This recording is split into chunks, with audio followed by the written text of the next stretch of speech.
Object Relations Theory Expert Video by Brooke and Natasha. Object Relations Theory belongs in the transgenerational class of family therapy.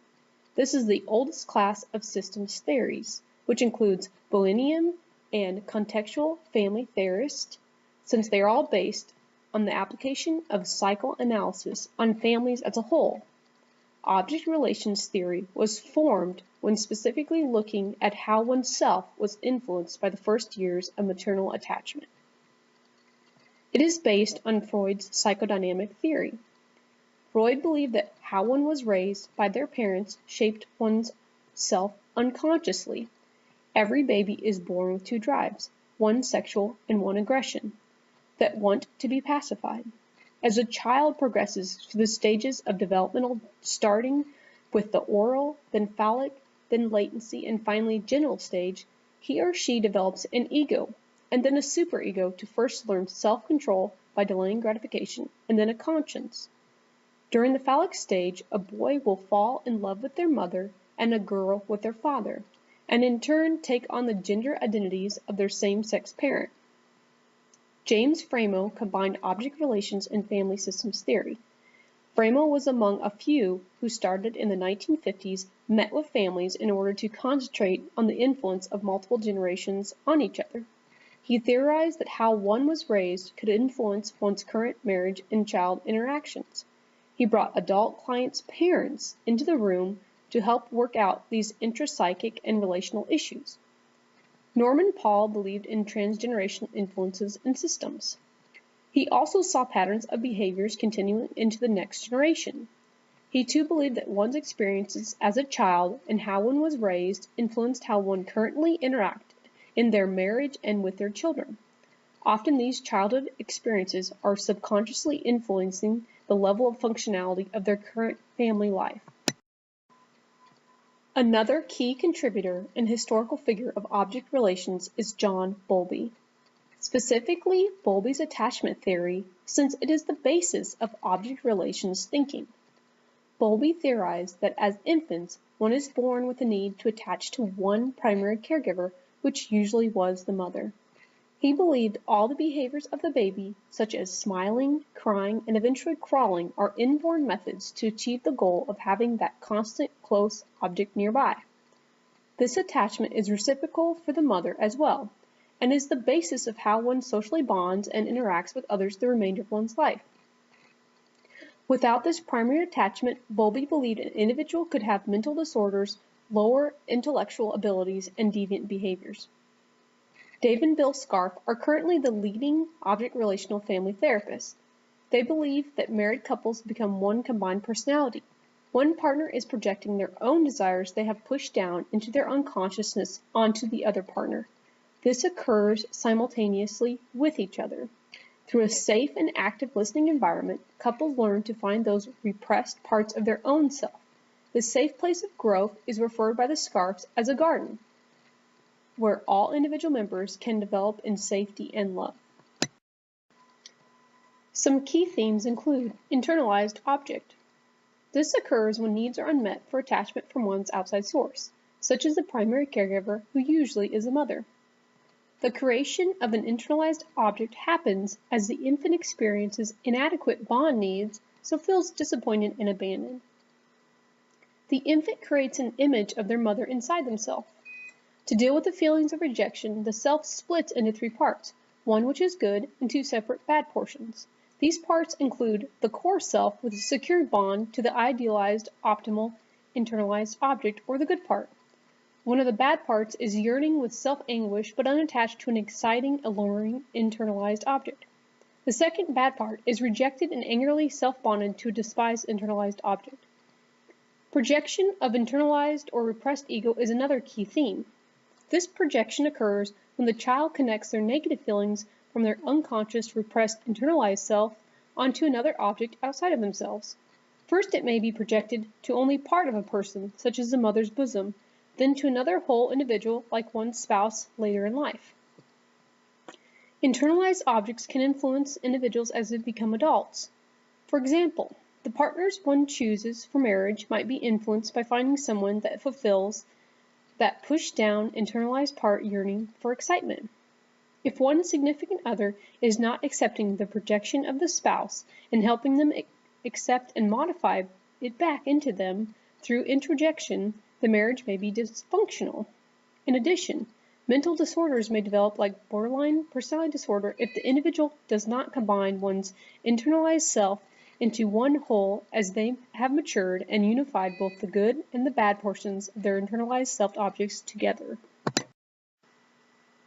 The following are goals of object relations family therapy: becoming aware of and revamping projective characteristics that were formerly used as defense mechanisms, increasing the system's ability to furnish the bond's needs within a supportive environment so personal development can occur, recreating interpersonal relationships between each member of the family where one can achieve a sense of individuality within a secure feeling of attachment so members can move forward, restoration of the family to a developmental level in accordance to their system's needs to function according to the family's discretion, identification of any unmet needs for individual family members and supportive assistance for each, such as individual counseling. Treatment includes the following parts. Typically, this is a long-term therapy compared to other forms. Object relational family therapists work to get into the very deepest underlying feelings of their clients who may not feel comfortable sharing their inner realms of themselves after as long as a year into sessions. The family members and therapists are involved in the sessions. Couples and sometimes individuals are seen independently on occasion. The therapists are seen as consultants to the family, helping the clients heighten insight into their own emotions and the way the system members interact. Repetitive methods of interaction are looked for and explored for reasons for these patterns, and individual actions are examined for purposes behind them, such as survival or achievement needs. Family members are all asked to comment on their viewpoint of the issue, even if they are not the primary individuals involved, in order to create a larger and safer, healing holding environment for all members of the system. Analysis of resistance is another part of treatment. Resistance occurs during counseling by another family member and is explored by the therapist. For example, when a client is talking for the entire family or a particular member is resisting attending sessions or digging deeper into their emotional worlds, the therapist interprets them from a psychodynamic standpoint. Importance of focusing on the here and now during a session is another aspect of treatment. During the session, the object relation therapists focus on how members are interacting towards one another as they discuss issues. While attending to those feelings arising in each member, this leads to transference. Interpretations occur when the counselor communicates their ideas of the situation to enable the family to feel profoundly understood. The therapist also states their analysis of the reason behind the situation. This interpretation from the counselor is then taken in and altered by the family to better fit the actual situation. Transference happens as a therapist provides an empty slate for clients to push their repressed, quote, bad parts of the internalized self onto the therapist. This flags the areas needed to be concentrated on, interpreted, and worked out by the client and the family. Countertransference enables a counselor to understand client projections, as the counselor takes in these emotions and addresses their presence with the family by discerning the reasons behind them. This increases the family's insight and ability to provide a safe holding place for one another, which they both need and desire. Assessment, multicultural, and ethical issues can arise and are addressed in the following slide. Assessment interviews can be conducted at the beginning of therapy according to SCARF and SCARF. Multicultural issues include the emphasis on the families in this therapy as seen as the traditional, patriarchal, heterosexual, nuclear family of Western society. This theory leaves little room for a non-traditional viewpoint, limiting its scope and possibly making other systems and families that do not fit its mold reluctant to seek counseling. Mother-child relationship significance is very dominant in this theory.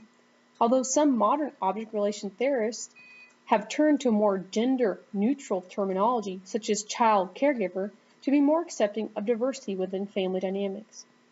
Women who work out of the home may feel a sense of blame or guilt.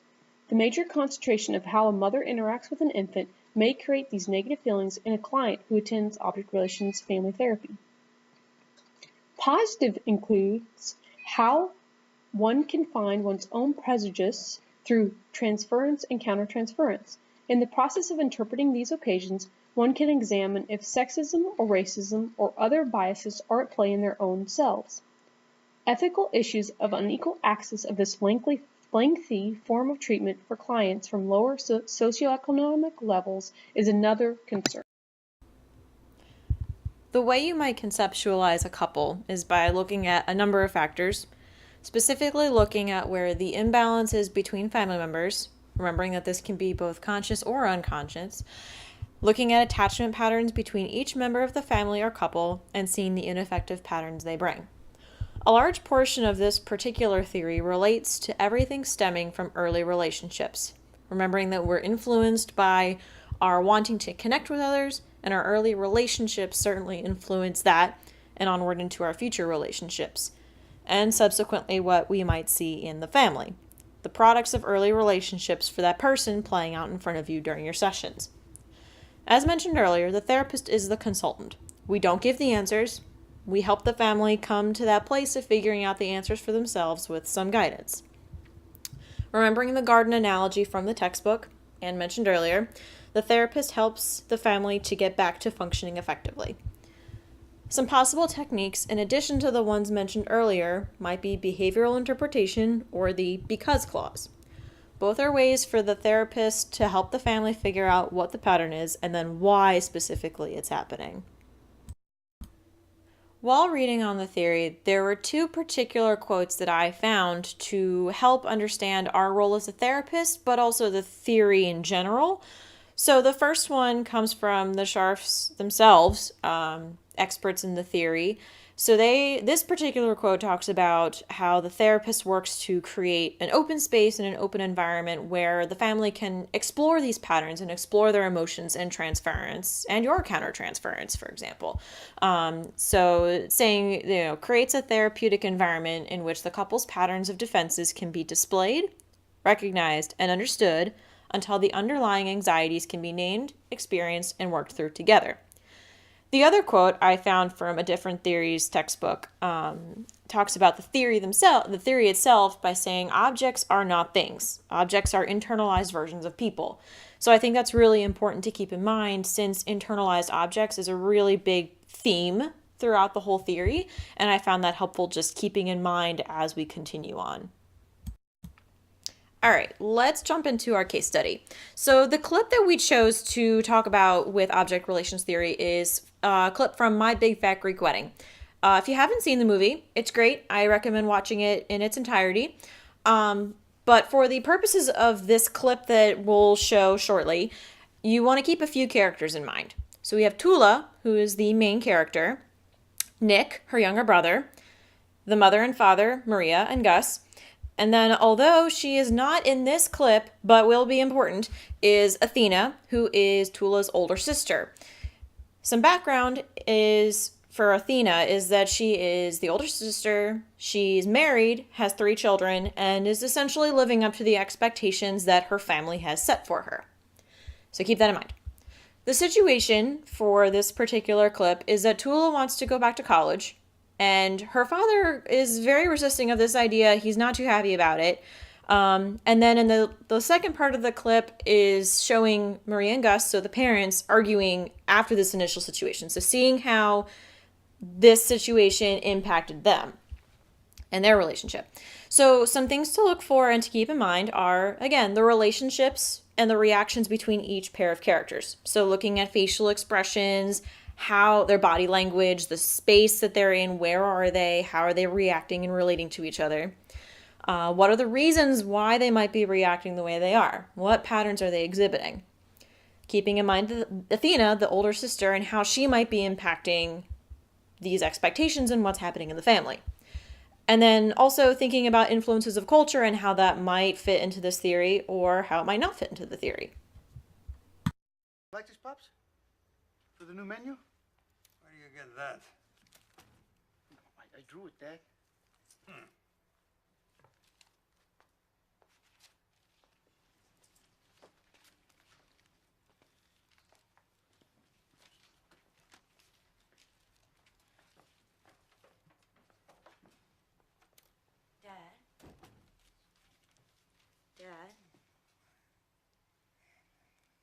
I've been going through our inventory, and I've noticed that we've been doing a lot of unnecessary ordering. So I've been thinking that maybe we should update our system. Like we could get a computer. I don't know if you remember, but I got all A's in computers. But there's a lot of new stuff to learn now, so if you want, I could go to college and take a few courses.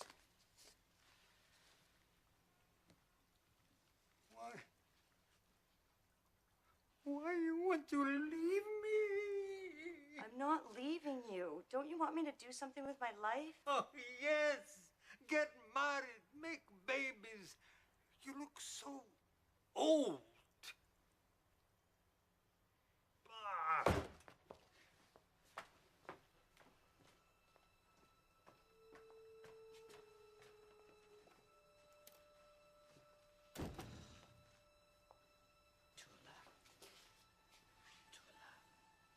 Tula, I know what you want.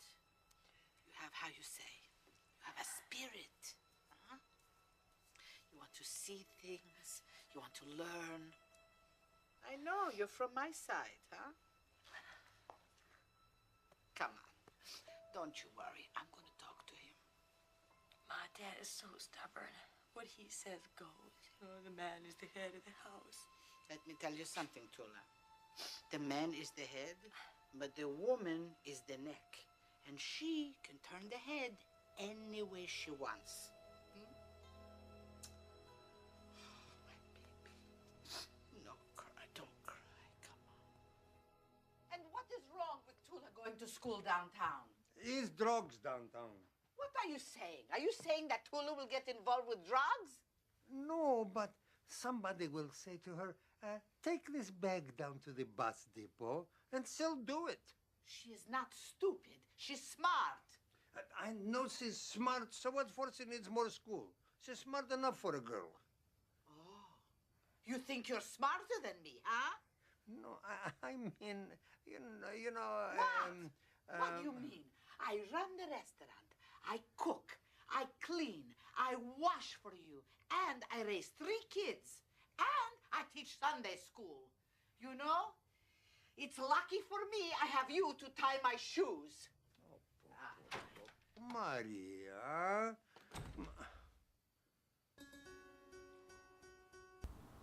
So there are a number of interpretations that could be made from this clip through the lens of an object relations family therapist.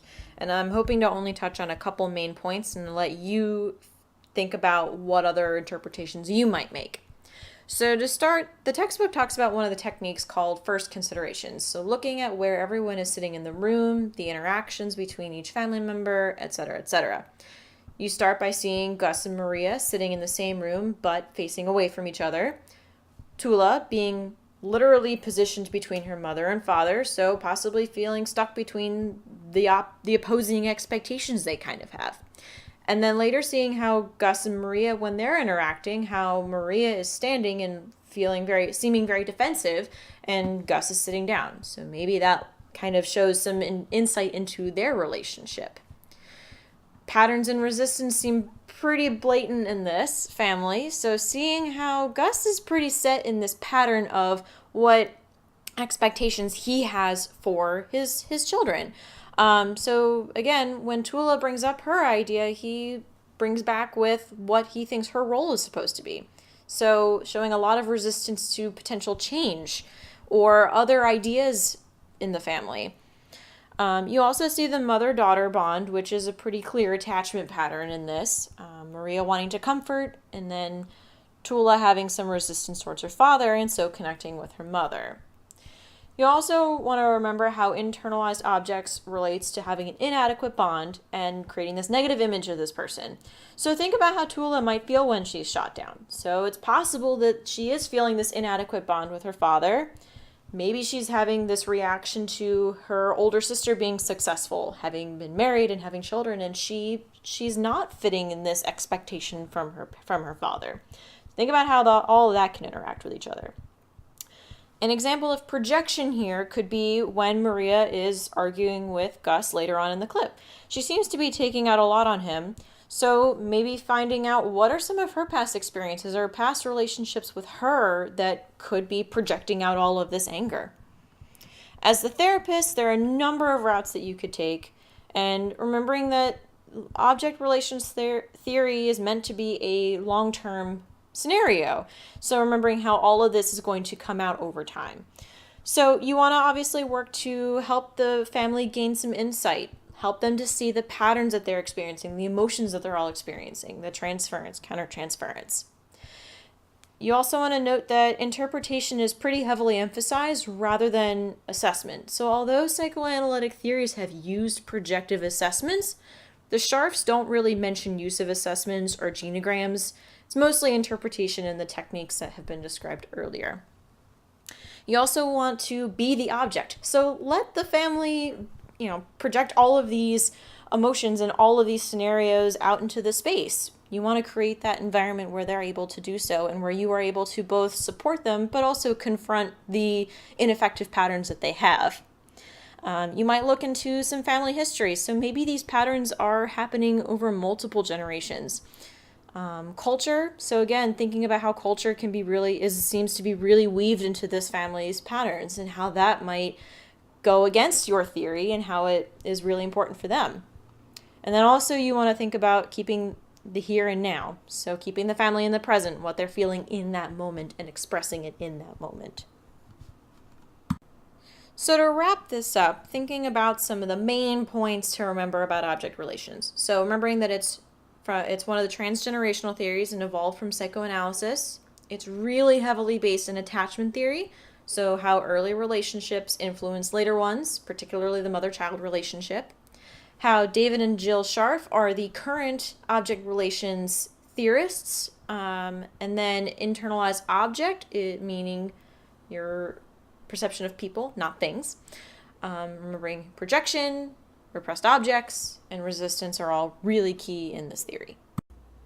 And as some final reflective questions, things for you to think about, how might you see a non-traditional family unit through object relations lens? So if a person considers a few close friends as their family rather than their biological family, how might you handle this scenario differently? Or can object relations family theory hold space for this type of scenario? And then also separately, how might you view your own life and family through object relations? Do you feel it can be applied to your life? All things to potentially think about when studying this theory.